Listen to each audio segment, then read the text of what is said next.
nós vamos discutir sobre 4 temas essenciais para o direito processual civil, com base na obra do Fred Dier Jr., sendo eles litispendência, a coisa em julgada, competência e conexão. Esses institutos, eles são fundamentais para a gente evitar realmente decisões conflitantes, né? E também garante uma segurança jurídica. A litispendência, ela acontece quando a propositura de uma ação com as mesmas partes, causa de pedir e pedido.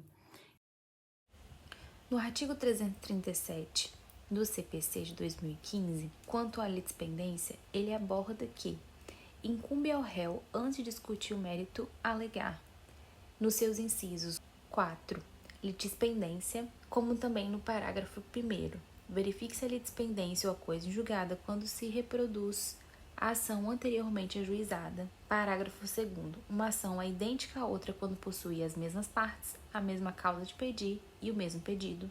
E parágrafo 3º. A litispendência quando se repete a ação que está em curso. E para configurar a litispendência, como eu já disse anteriormente, realmente ele precisa desses 3 requisitos: identidade das partes, mesma causa de pedir e o mesmo pedido. Quando isso ocorre, o juiz ele vai ter que extinguir o segundo processo, ele extingue o segundo e dá continuidade apenas ao primeiro, justamente com o objetivo de não haver uma decisão conflitante e onde uma ação poderia, às vezes, absolver a parte, né, de alguma situação e na outra acabar tendo uma propositura diferente de sentença. Posso até citar como exemplo um caso em que um João entra com uma ação de cobrança contra Maria, e aí novamente ele dá entrada no mesmo pedido, mesma causa de pedir, as mesmas partes. Nesse momento o juiz vai extinguir o segundo processo, porque se ele desse continuidade, ele iria acabar ocorrendo que a Maria fosse julgada 2 vezes pela mesma dívida. Então, para que ela não tenha nenhum tipo de decisão contraditória, para que isso não ocorra, ele extingue o segundo e dá continuidade apenas com o primeiro. E, em resumo, a litispendência ela vem realmente para configurar como se fosse um filtro jurídico, né? Um filtro processual, onde protege o réu de litígios repetitivos e otimiza a justiça. A coisa em julgada ela é um pilar fundamental para o direito processual civil. O Fred Dier, ele explica que ela apresenta a imutabilidade de uma decisão. E ele está previsto no artigo 502 do CPC de 2015. No título 13 do CPC de 2015, ele aborda quanto à sentença e a coisa em julgada. Na seção 5, ele diz apenas sobre a coisa em julgada e suas características, a partir do artigo 502 ao artigo 508. E no artigo 502 diz: denomina-se coisa em julgada material a autoridade que torna imutável e indiscutível a decisão de mérito não mais sujeita a recurso. Os demais artigos eles vêm trazendo também outras qualificações quanto à coisa em julgada. Ele vem abordar para a gente, ele explica que essa imutabilidade de uma decisão judicial, ela é um momento que não cabe mais recurso. E ela pode ser configurada de 2 maneiras. Ou a coisa em julgada formal, que ocorre dentro do processo, onde a decisão ela não pode mais realmente ser revista naquele mesmo processo. E tem a coisa em julgada material, que seria fora do processo, onde a questão decidida ela não pode mais ser rediscutida em uma outra ação. Tem como exemplo prático, né, para facilitar o entendimento, onde se um juiz decide que o Carlos ele não teria que pagar algum tipo de dívida.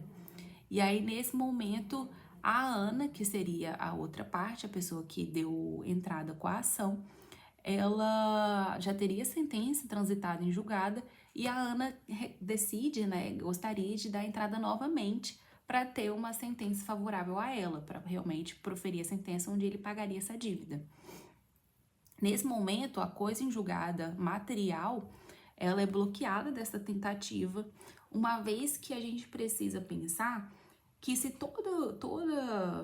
todo requerente, né, toda pessoa que dá entrada, o autor dá entrada numa ação e tem uma sentença proferida, né, de maneira improcedente, e ele queira que seja procedente, ele teria ali sempre perpetuando aquele tipo de ação no judiciário, mesmo sendo proferida uma sentença. Então, para evitar que isso ocorra, né, essa perpetuação processual, então existe aí essa configuração da coisa em julgada, justamente para definir que quando um processo já foi proferida a sentença, já transitou em julgado, não há mais como realmente dar entrada novamente a essa mesma ação para discutir essa dívida novamente, uma vez que ela já foi realmente julgada. A conexão, ela ocorre quando há conexão entre duas ou mais ações e que se justifica esse julgamento em conjunto. Ele está previsto nos artigos 55 a 59 do CPC de 2015. Está qualificada a conexão dos artigos 55 ao 59 do CPC de 2015. O artigo 55 diz: reputam-se conexas duas ou mais ações quando lhes for comum o pedido ou a causa de pedir. Parágrafo 1º. Os processos de ações conexas serão reunidos para decisão conjunta, salvo se um deles já houver sido sentenciado. Parágrafo 2º. Aplica-se o disposto no caput, inciso 1 e 2. A execução de título extrajudicial e a ação de conhecimento relativa ao mesmo ato jurídico, as execuções fundadas no mesmo título executivo. Parágrafo 3º. Serão reunidos para julgamentos conjuntos os processos que possam gerar risco de prolação de decisões conflitantes ou contraditórias, caso decididos separadamente, mesmo sem conexão entre eles. Artigo 56. Dá-se a continência entre duas ou mais ações quando houver identidade quanto às partes e a causa de pedir, mas o pedido de uma, por ser mais amplo, abrange o dos demais. Artigo 57. Quando houver continência e a ação continente tiver sido proposta anteriormente, no processo relativo à ação contida, será proferida a sentença sem resolução de mérito.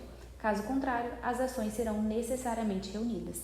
Artigo 58. A reunião das ações propostas em separado far-se-á no juízo prevento, onde serão decididas simultaneamente.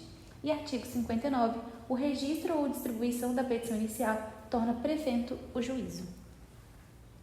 Ele classifica essa ação de três maneiras: a conexão pelo pedido, a conexão pela causa de pedir e a conexão por prejudicialidade.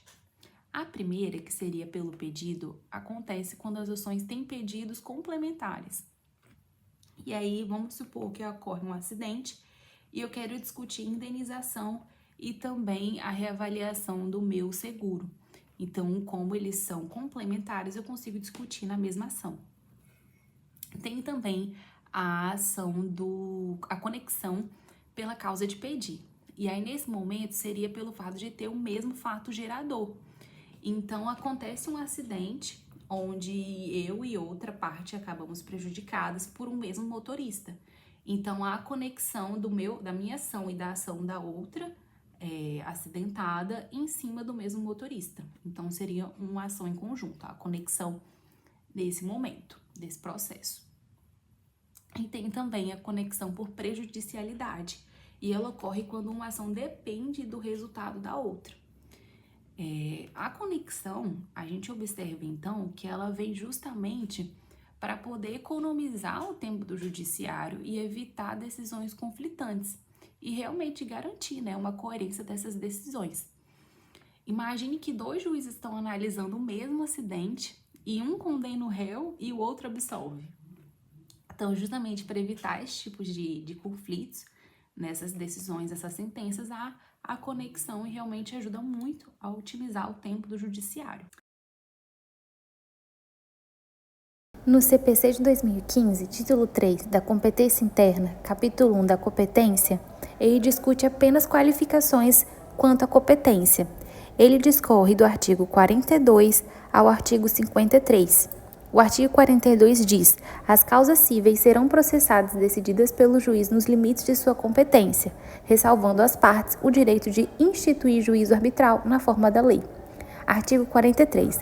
Determine-se a competência no momento do registro ou da distribuição da petição inicial, sendo irrelevantes as modificações do estado de fato ou de direito ocorridas posteriormente, salvo quando suprimirem órgão judiciário ou alterarem a competência absoluta.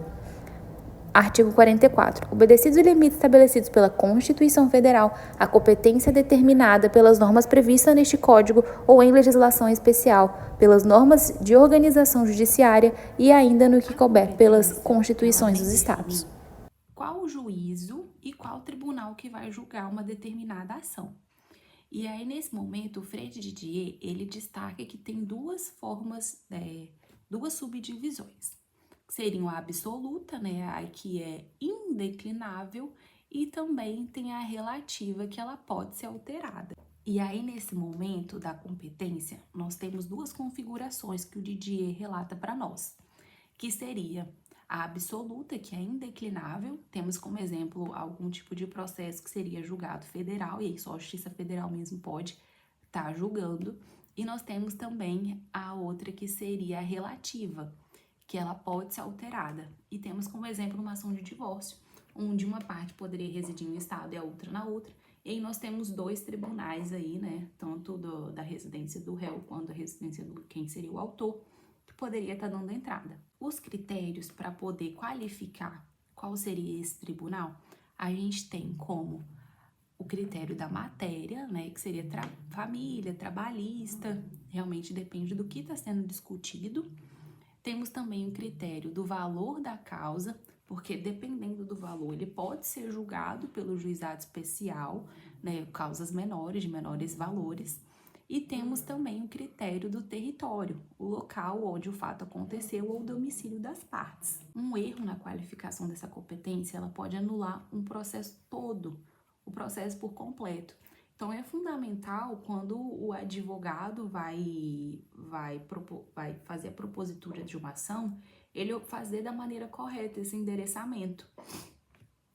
É crucial analisar o CPC e realmente as regras correspondentes ao processo antes de ajuizar uma ação. Então, como conclusão, nós vimos que a litispendência, ela evita processos duplicados. Temos também que a coisa em julgada garante decisões definitivas e também a conexão, ela une processos que têm como julgamentos coerentes, tem relacionado julgamentos coerentes. E a competência, ela direciona cada ação para o juízo correto. Então, esses mecanismos, né, eles, como bem explica o Fred Didier, são a engrenagem que mantém o processo civil justo e eficiente. Obrigada pela atenção.